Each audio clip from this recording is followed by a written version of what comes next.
નમસ્કાર આંગણવાડી કેન્દ્રોમાં ફરજ બજાવતા આંગણવાડી કાર્યકર બહેનો તેડાગર બહેનો, સ્વાગત છે આપ સૌનું આપણી આ યુટ્યુબ ચેનલ ન્યૂઝ વિથ ભાવેશમાં.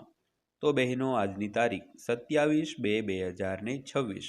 તો આજના આંગણવાડી પગાર વધારો સમાચારની અંદર આપણે વાત કરીશું આંગણવાડી કેન્દ્રોમાં ફરજ બજાવતા કાર્યકર બહેનો અને તેડાગર બહેનો માટે આજરોજ તારીખ 27/2/2026ના રોજ આવ્યા છે એક મોટા સમાચાર.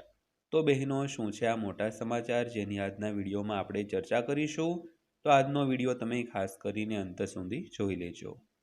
તો ખાસ કરીને ગુજરાત રાજ્યમાં 1.10 લાખથી વધુ આંગણવાડી કાર્યકર બહેનો અને તેડાગર બહેનો ફરજ બજાવી રહ્યા છે. તો આ બહેનોના માનદ વેતનને લઈને ગુજરાત હાઈકોર્ટે ગત તારીખ જે 20 ઓગસ્ટ 2025ના રોજ ગુજરાત હાઈકોર્ટ દ્વારા એક ઐતિહાસિક ચુકાદો આપવામાં આવ્યો હતો. અને તેમાં એવું કહેવામાં આવ્યું હતું, જે ડિવિઝન બેન્ચ દ્વારા એક ચુકાદો આપવામાં આવ્યો હતો તેમાં કહેવામાં આવ્યું હતું કે આંગણવાડી બહેનોને જે હાલમાં પગાર મળી રહ્યો છે, એટલે કે 20 ઓગસ્ટ 2025ના રોજ જે કંઈ પગાર મળી રહ્યો છે તેમાં 14,800 રૂપિયાનો વધારો કરવો. એટલે કે આંગણવાડી કાર્યકર બહેનને જે 10,000 મળતો હતો તેમાં 14,800નો વધારો કરીને 24,800 પગાર કરવો, તેમજ જે તેડાગર બહેનોને 5,500 પગાર મળતો હતો તેમાં 14,800નો વધારો કરીને 20,300 નવું માનદ વેતન કરવું. આવો એક ગુજરાત હાઈકોર્ટ દ્વારા ચુકાદો આપવામાં આવ્યો હતો. અને હાઈકોર્ટે તેમ પણ કહ્યું હતું કે આજથી 6 મહિનાની અંદર, એટલે કે 20/2/2026 6 મહિના પૂરા થાય, પરંતુ 28/2/2026 સુધીમાં આ જે ચુકાદાનો છે તે અમલ કરી નાખવો. તો આજે 27 ફેબ્રુઆરી થઈ ગઈ છે, તો માત્ર એક દિવસની હવે વાર છે. તો ગુજરાત હાઈકોર્ટે કહ્યા મુજબ સરકારે આજ સુધી પગાર વધારો જાહેર કર્યો નથી. તો હવે જોઈએ કે આજકાલમાં કઈ રીતનો પગાર વધારો જાહેર કરે છે અને આંગણવાડી બહેનોને નવું માનદ વેતન છે તે મળી શકે છે.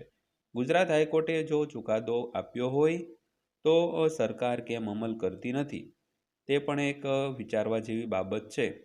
ત્યારબાદ અન્ય થોડીક વાત કરીએ તો આજનો વિડીયો તમે અંત સુધી જોઈ લેજો અને આંગણવાડી બહેનોને રિલેટેડ અગત્યની માહિતીના વિડીયો જોવા માટે આપણી આ ચેનલ ન્યૂઝ વિથ ભાવેશને અત્યારે સબસ્ક્રાઇબ કરી લેજો બહેનો. તો વાત કરીએ આંગણવાડી કાર્યકરો અને સહાયકોએ તેમની પડતર માંગણીઓ તરફ સરકાર અને વહીવટી તંત્રનું ધ્યાન દોર્યું છે. તો તેમનું કહેવું છે કે વર્ષોથી બાળ વિકાસ અને મહિલા સશક્તિકરણ યોજનાઓ સફળતાપૂર્વક અમલમાં મૂકવા છતાં વાત કરીએ તો હજી સુધી કોઈ જાતની તેમને અપેક્ષા મુજબની સુવિધાઓ અને અધિકારો છે તે મળ્યા નથી. તો ખાસ કરીને કામદારોની મુખ્ય માંગ સરકારી કર્મચારી જાહેર કરવાની છે. તો તેમણે જણાવ્યું હતું કે જેમ શિક્ષણ કાર્યકરો અને પંચાયત કર્મચારીઓને નીતિ દ્વારા નિયમિત કરવામાં આવ્યા હતા, તેવી જ રીતે આંગણવાડી કાર્યકરો અને સહાયકોને પણ નિયમિત કરવામાં આવે અને સરકારી દરજ્જો આપવામાં આવે. તો જ્યાં સુધી આ શક્ય ન બને ત્યાં સુધી લઘુત્તમ વેતન છે તે લાગુ કરવામાં આવે. તો ખાસ કરીને મુખ્ય માંગણીઓમાં જે આંગણવાડી બહેનો છે તેને સરકારી કર્મચારીનો દરજ્જો આપવો અને ત્યાં સુધી લઘુત્તમ વેતન છે તે લાગુ કરવા દરેક આંગણવાડી બહેનો, કર્મચારી બહેનો, સહાયક બહેનો, તેડાગર બહેનો આ જે માંગણીઓ છે તે કરી રહ્યા છે. તો તેમણે મધ્યપ્રદેશની જેમ તમામ સુવિધાઓ લાગુ કરવા અને માનદ વેતનમાં વાર્ષિક 1,000 રૂપિયાનો વધારો કરવા માટે લેખિત કરાર કરવાની પણ માંગ કરી છે. તો સામાજિક સુરક્ષા હેઠળ વાત કરીએ તો મુખ્ય માંગણીઓ છે તે વૃદ્ધાવસ્થા પેન્શન, વીમા સુવિધા, સેવા દરમિયાન મૃત્યુ પર એકમ રકમ, એક્સ ગ્રેશિયા રકમ અને નિવૃત્તિ પર ગ્રેચ્યુઇટી પૂરી પાડવાની હતી.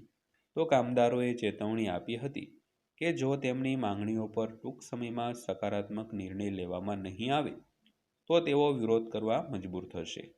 તો આ દરમિયાન પ્રત્યુષ કેસરી જે વિભાગ વડા મજદૂર ભારતીય સંઘના છે, તેમજ શોભાસિંહ દેવ જે પ્રદેશ પ્રમુખ છે, મીરા જયસ્વાલ જિલ્લા મહાસચિવ અને સવિતા દુબે જે બ્લોક પ્રમુખ છે, તો આ સહિત મોટી સંખ્યાઓમાં કામદારો છે તે હાજર રહ્યા હતા. તો બહેનો, ખાસ કરીને આ વાત હતી મધ્યપ્રદેશ રાજ્યની. તો ત્યાંના જે આંગણવાડી બહેનો છે તે પોતે સરકારી કર્મચારીઓ દરજ્જો માગવા માટે સરકાર સમક્ષ માંગણીઓ મૂકી રહ્યા છે. અને આ માટે ભારતીય મજદૂર સંઘના જે પ્રમુખ વડા અને આ બધા જે લોકો જે મોટી મોટી હસ્તીઓ છે ત્યાં એક વિરોધ પ્રદર્શનમાં જોડાયા હતા. તો બહેનો, વિડીયો અંતે સુધી જોયો તે બદલ આપનો દિલથી આભાર બહેનો.